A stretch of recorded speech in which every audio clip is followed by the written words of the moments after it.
Hello guys, स्वागत है आपका मेरे चैनल योगा विद रुचि लखेड़ा में। तो आज हम करेंगे कि पाइल्स के लिए कौन से योगासन करने चाहिए, कौन से घरेलू उपाय करने चाहिए, कौन से एक्यूप्रेशर पॉइंट दबाने चाहिए, ताकि हम घर पे रह के ही अपना घरेलू उपचार भी करें। और यदि बहुत ज़्यादा पाइल्स की शिकायत हो रही है, ब्लीडिंग आ रही है, उठने बैठने में दिक्कत हो रही है, तो आप डॉक्टर से भी कंसल्ट कर सकते हैं।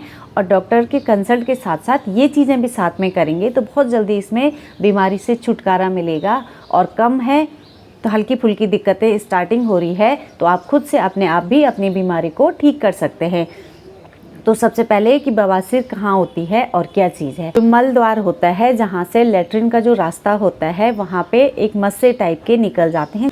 तो बवासीर दो तरीके का होता है, एक इंटरनली और एक एक्सटर्नली होते हैं, जो बाहर की तरफ होता है, और एक अंदर की तरफ। जब अंदर की तरफ होता है तो शुरुआत में कम दिक्कत होती है, लेकिन जब वो मस्से टाइप के होते हैं और डार्क पर्पल टाइप कलर के होते हैं, लेकिन जब वो बाहर की तरफ दिखते हैं तब दिखने में आते हैं कि डार्क पर्पल टाइप के मस्से टाइप के होते हैं, जो गुदा द्वार में मल द्वार जो होता है रास्ते में आ जाते हैं। और जब बाहर की तरफ होते हैं तो बहुत कष्टकारी होते हैं, उससे ब्लीडिंग होती है, चलने फिरने में दिक्कत होती है, और लेटरिन के रास्ते में जब होता है तो बैठा भी नहीं जाता है और ना लेटा जाता है, और चलने फिरने में भी आपस में जब वो मस से रगड़ते हैं तो खून निकलता है, पॉटी करते हुए भी खून निकलता है, तो ये बहुत कष्टकारी होता है। और लास्ट में डॉक्टर बोलता है कि ऑपरेशन करवाओ। ऑपरेशन करने के बाद भी कई बार ये फिर से हो जाता है। ये गलत लाइफ स्टाइल और गलत खान पान की वजह से हो जाता है। तो एक तो अपने खान पान में सुधार करना है कि पानी का इंटेक ज़्यादा करना है, और दूसरा सबसे मेन है कि पेट में कब्ज़ की शिकायत नहीं होनी चाहिए। जिनको भी कब्ज़ की शिकायत बहुत लंबे टाइम तक होती है, कब्ज़ पुरानी हो जाती है, उनको बाद में पाइल्स की शिकायत ज़रूर हो जाती है। तो हमेशा सभी लोग ध्यान रखें कि हमेशा पेट साफ़ होना चाहिए। पेट साफ़ होगा तो बहुत सारी बीमारियां दूर हो जाती हैं।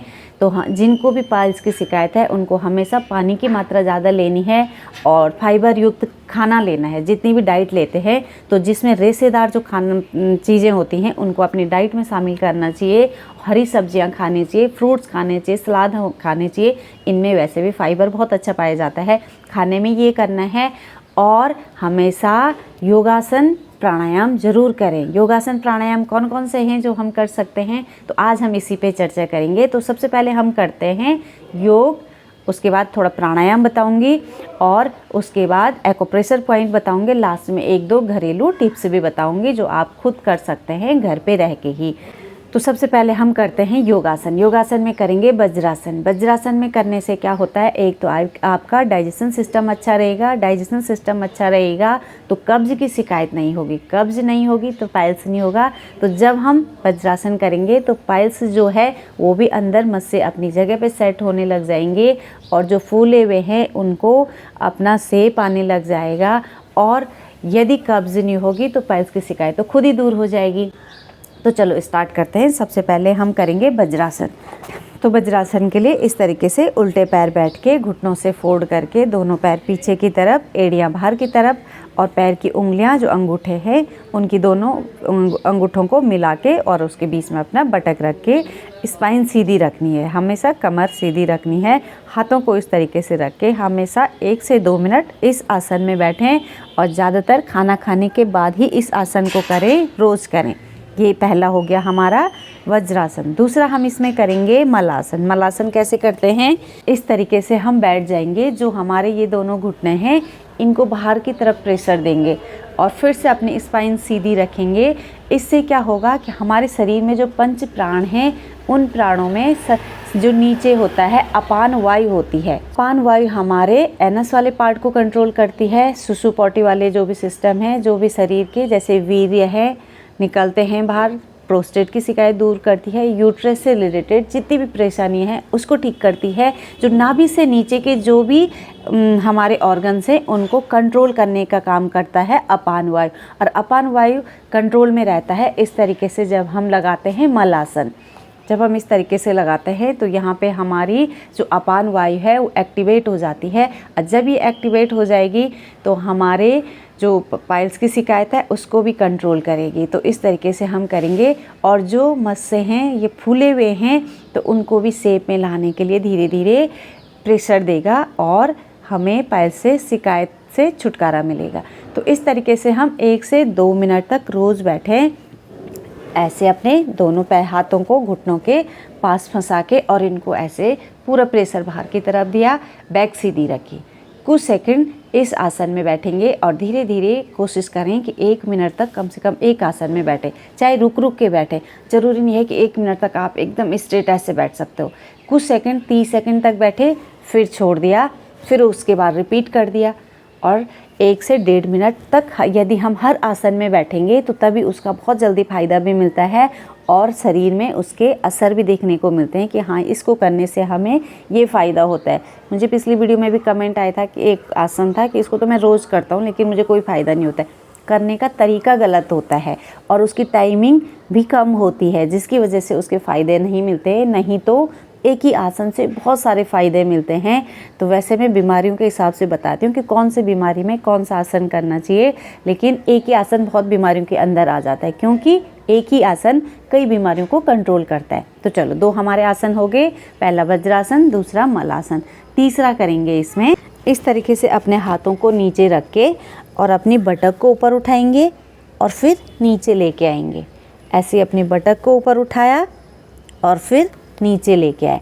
कुछ सेकंड तक ऐसे ऊपर और नीचे 25 से 30 बार तक। हर आसन को 2 से 3 बार रिपीट करना है। 3 ये हो गए। अगला हम इसमें करेंगे पीठ के बल लेट के। तो इस तरीके से हम सीधा पीठ के बल लेट जाएंगे, हाथ हमारी साइड में हैं और अपने दोनों पैरों को ऊपर की तरफ उठाएंगे 90 डिग्री तक और हल्का सा फोल्ड कर देंगे। फिर अपने दोनों हाथों से अपने दोनों पैर के पंजों को पकड़ लेंगे बस, और इसी पोजीशन को होल्ड करेंगे, मेंटेन रखेंगे। 1 2 3 4 5 6 7 8 9 10। मैं सिर्फ 10 बार बता रही हूँ, आपको 20 से 30 सेकंड तक होल्ड करना है। फिर वापस आना है, उसके बाद फिर से रिपीट करना है। सेम ऐसे पकड़ा और इसको दोबारा से रिपीट करा। इस तरीके से ये हो गया। इसके बाद हम अगला करेंगे, पैरों को ऐसे फोल्ड करके हाथ उसके पैर की एड़ियों के पास आ जाएंगे और जो अपनी बटक है इसको ऊपर की तरफ उठा के रखेंगे, पूरा उठा के रखेंगे जितना अपनी कैपेसिटी आप उठा सकते हो। और जो अपना एनस वाला पार्ट है उसको अंदर की तरफ खींच के रखेंगे, कॉन्ट्रैक्ट करेंगे, अंदर की तरफ खींच के रखा, कुछ सेकंड होल्ड करा, फिर वापस आ गए। फिर हम इसको दोबारा रिपीट करेंगे। पहले सांस भरते हुए शरीर को ऊपर उठाएंगे ऐसे, और जब ऊपर उठ जाएंगे उसके बाद सांसें नॉर्मल हो जाएंगी और जो अपना एनस वाला पार्ट है उसको अंदर की तरफ कोशिश करेंगे, खींच के रखेंगे। 1 2 3 4 5 6 7 8 9 10। फिर वापस आ जाएंगे। इसके बाद हम अगला करेंगे, एक पैर को सीधा करा, दूसरे पैर के पंजे को ऐसे दोनों हाथों से पकड़ के रखेंगे और हल्के से अपने शोल्डर को उठाया और नाक के पास लेके आएंगे इस तरीके। अब हो सके कि किसी का ऐसे पैर नाक को टच ना करे, तो जहाँ पे भी आप उठा सकते हो पैर को वहीं पे उठाएंगे और इतना ही होल्ड करेंगे। जिनको कमर में दर्द है वो पीछे से कमर ना उठाएं, सिर्फ अपने पैर को पकड़ के पीछे की तरफ खींच के होल्ड करें इस तरीके से। कुछ सेकंड एक पैर करा, फिर दूसरा पैर इसको भी ऊपर खींच के रखेंगे, जितना हो सके अपनी कैपेसिटी से खींच के रखेंगे। पहले एक एक पैर से करेंगे, फिर दोनों पैर के तलुओं को आपस में मिला लेंगे और अपने हाथों से इस तरीके से लॉक करेंगे और ऊपर की तरफ खिंचाव देंगे। खिंचाव दिया। अब जिनकी बॉडी थोड़ा फ्लेक्सिबल है, कमर में दर्द नहीं है, तो वो पूरी नाक लगाएंगे घुटने पैर के अंगूठे में और कुछ सेकंड तक होल्ड करेंगे। फिर वापस आएंगे, छोड़ देंगे।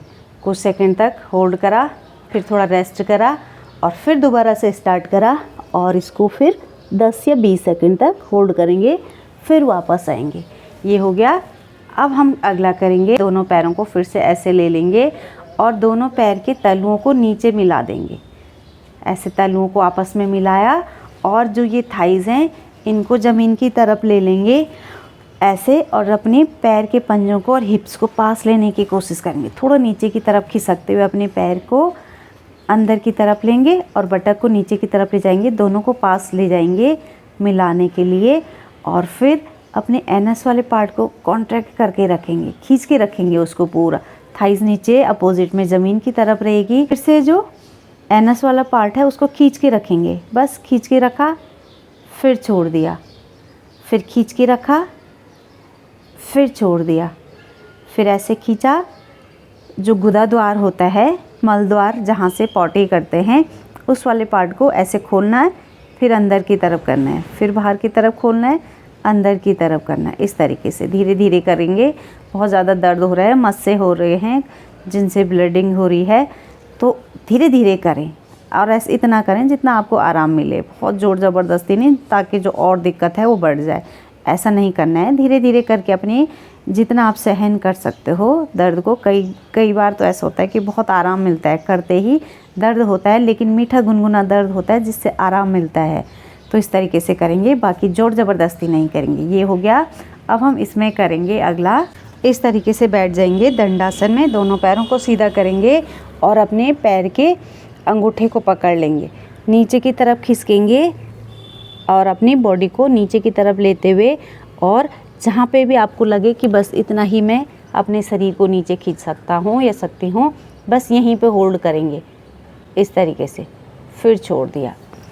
तो ये तो हो गए आसन कि हमें कौन कौन से आसन करने हैं यदि पाइल्स की शिकायत हो जाती है। रोज़ अपने डेली रूटीन में ये आसन ज़रूर शामिल करें।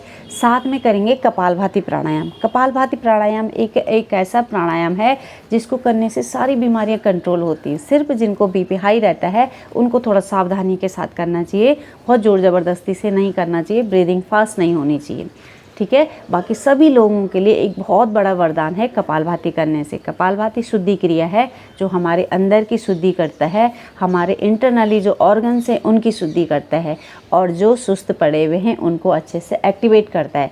तो कपालभाति तो सबको पता ही होगा कि इस तरीके से अपने बैक को सीधा रखा, हाथों से मुद्रा लगाई और सिर्फ बाहर छोड़ने पे, सांसों को बाहर छोड़ने पे फोकस करना है कि हमें झटके से सांस को छोड़ना है और इतने फोर्स से छोड़ते हैं कि अंदर खुद ही ऑटोमेटिकली आ जाती है, पता ही नहीं चलता है कि सांस कब अंदर आई है।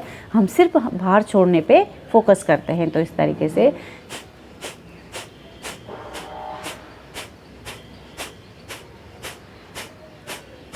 ये ज़रूर करें, कपालभाति रोज़ करें 5 से 10 मिनट। नहीं तो अपने टाइम के हिसाब से आप अपना मैनेज कर सकते हो कि मुझे कितना टाइम है, मुझे कितना करना चाहिए, लेकिन कम से कम 5 मिनट तो रोज़ करो। ये कपालभाति हो गया। इसके बाद होता है कि हमें कौन सा एक्यूप्रेशर पॉइंट करने चाहिए जिससे हमारे पाइल्स में आराम मिले। एक्यूप्रेशर पॉइंट है, यहाँ पे मैंने पहले भी बताया है कि जितने भी यूट्रस से रिलेटेड प्रॉब्लम है, यूरिन से रिलेटेड है, तो वो ये यूरिन हो गया, या पॉटी से रिलेटेड जो भी परेशानी है, तो इसके लिए ये वाले एक्यूप्रेशर पॉइंट बहुत अच्छे हैं। जो हमारी कलाई ख़त्म होती है वहाँ से लेके और यहाँ पे तक, तो ये इनको हमें एक्टिवेट करना है। ये एक्यूप्रेशर पॉइंट जो हैं इनको हमें अच्छे से एक्टिवेट करना है दोनों हाथों में। इस तरीके से हम दबाते हुए रोज़ 1 मिनट तक ज़रूर अपने एक्यूप्रेशर पॉइंट को दबाएंगे। अब अगला आता है कि घरेलू उपचार कौन सा करना चाहिए।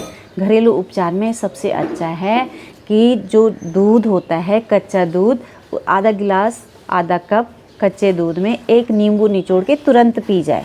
जैसे नींबू तुरंत निचोड़ा, पूरा नींबू और पी लिया, रोज़ ये करें। दूसरा इसमें आता है कि गर्म चीज़, जो भी गर्म तासीर वाली चीज़ें हैं उनको बिल्कुल ना खाएं। ये था आज का हमारा वीडियो। यदि आपको वीडियो पसंद आया हो तो वीडियो को लाइक कर देना, और जिन आपके जान पहचान वालों में किसी को यदि लगता है कि उसको भी ये प्रॉब्लम है तो उनके साथ ये वीडियो आप शेयर कर सकते हो। और यदि आपको वीडियो पसंद आया हो तो वीडियो को लाइक कर देना। चैनल पे जो लोग नहीं जुड़ेंगे चैनल को सब्सक्राइब कर लेना। फिर मिलते हैं नेक्स्ट वीडियो में, तब तक के लिए